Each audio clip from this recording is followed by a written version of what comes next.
بات یہ ہو رہی ہے کہ کھانے کا تعلق جو ہے وہ ڈائریکٹ عبادت سے ہے، ٹھیک ہے؟ حلال اور طیب کھانا،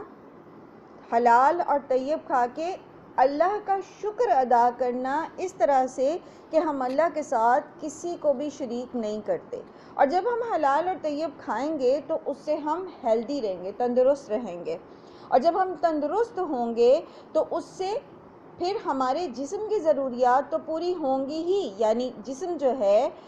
طیب میں جیسے اب ہم نے سیکھا کہ نہ تو بہت کم آپ کھائیں گے، نہ آپ اوور ڈائٹ کریں گے، نہ آپ ردی باسی کھائیں گے، نہ آپ اپنی طبیعت کے خلاف یعنی کسی بیماری کو بڑھانے والی جو غذائیں ہیں وہ کھائیں گے، تو ڈیفینیٹلی آپ کا جو باڈی ہے وہ ہیلدی رہے گی۔ جب باڈی ہیلدی ہوتی ہے تو اس سے روح پر بھی اچھے اثرات پیدا ہوتے ہیں۔ آپ دیکھیں کہ جب آپ کا جسم صحت مند نہیں ہوتا تو پھر بیماری میں، تکلیف میں آپ عبادت میں بھی ایفیشینٹ نہیں رہتے، عبادت میں بھی اتنا آپ کا دل نہیں لگتا۔ جب آپ کے جسم میں درد ہے، آپ بخار کی کیفیت میں ہیں، آپ غنودگی کی کیفیت میں ہیں، تو آپ عبادات بھی بہت اچھے طریقے سے نہیں کر سکتے۔ اسی طرح جو ہماری غذائیں ہیں ان کا ڈائریکٹ ایفیکٹ ہمارے معمولات پہ بھی پڑتا ہے۔ مثلاً اگر آپ ہیلدی نہیں کھاتے، آپ ان ہیلدی کھاتے ہیں، آپ کم کھاتے ہیں، آپ ڈائٹ کر رہے ہیں اپنی بظاہر اپنی ایک فزیک کو مینٹین رکھنے کے لیے، لیکن آپ کمزور ہوتے جا رہے ہیں اندر سے، آپ ان ہیلدی طریقے سے ڈائٹ کر رہے ہیں، تو آپ کے اندر چڑچڑا پن آ جائے گا، آپ لیزی ہو جائیں گے، آپ بالکل صبح میں ایکٹیو ہی نہیں ہوں گے، بہت سارے کام آپ نہیں کر سکیں گے، اور جب آپ کے کام ٹائملی ہوں گے نہیں اور آگے ایک میس اکٹھا ہو جائے گا آپ کے لیے، تو اس میں بھی پھر فردر آپ جو ہے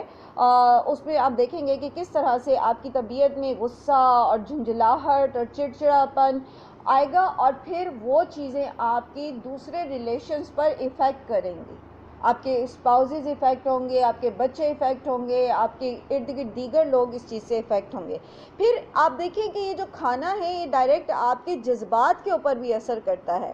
یعنی آپ کو بیسکلی اسٹرینتھن کرتا ہے سم ٹائم، اور سم ٹائم آپ کو ویک کرتا ہے۔ مثلا نبی صلی اللہ علیہ وآلہ وسلم نے جو میت کے گھر والے ہوتے ہیں ان کو تلبینہ کھلانے کا حکم دیا تھا۔ تلبینہ کیا ہوتا ہے؟ یہ دودھ کے اندر کھجور کو پکا کے اور اس کے اندر کچھ گیہوں ڈال کے اور کچھ اس طرح سے ایک ریسیپی بنائی جاتی ہے which is rich in nutrients اور بہت کوئک انرجی دیتی ہے انسان کو۔ تو غم کی کیفیت سے باہر آنے کے لیے بھی اس طرح کی ڈائٹ ضروری ہوتی ہے جو آپ کو انرجی دیتی ہے، ٹھیک ہے؟ اسی طرح سے آپ کے جو کچھ ایسی چیزیں جیسے ہم نے بات کی تھی اس دن کہ اللہ تعالیٰ نے سور کے گوشت کو حرام کیا ہے، تو وہ جو ہے وہ ڈائریکٹ ایفیکٹ کرتا ہے انسان کے سیکشول ایموشنز کے اوپر، ٹھیک؟ اچھا، اسی طرح آپ دیکھیے کہ رویوں پر بھی کھانا جو ہے، غذا جو ہے وہ ایفیکٹ کرتی ہے۔ رویوں پہ کس طرح ایفیکٹ کرتی ہے؟ مثلاً جب انسان کھانا کھانے میں حلال اور طیب میں سے باہر اس کی میں سے نکل آتا ہے، حدود میں سے، مثلاً اسراف کر رہا ہے اس میں، تو اب کیا ہوگا؟ یہ اس کا جو کھانا ہے وہ جو اس طرح سے اسراف کر رہا ہے اور کھانے کو ضائع کر رہا ہے، یہ اس کے اندر تکبر، اس کے رویے میں تکبر کی طرف اس کو لے کے جائے گا۔ اسی طرح جب آپ اوور ڈائٹ کر لیتے ہیں، بہت زیادہ کھا لیتے ہیں، اسٹف کر لیتے ہیں اپنے آپ کو، بہت زیادہ مرغن غذائیں کھاتے ہیں، تو اس سے کیا ہوتا ہے؟ ایک ایسی طبیعت لیتھارجک ہوتی ہے کہ انسان کے اندر غفلت آنی شروع ہو جاتی ہے۔ تو خوراک جو ہے وہ ہماری عبادات پر اثر کرتی ہے اور پھر ہمارے معمولات پر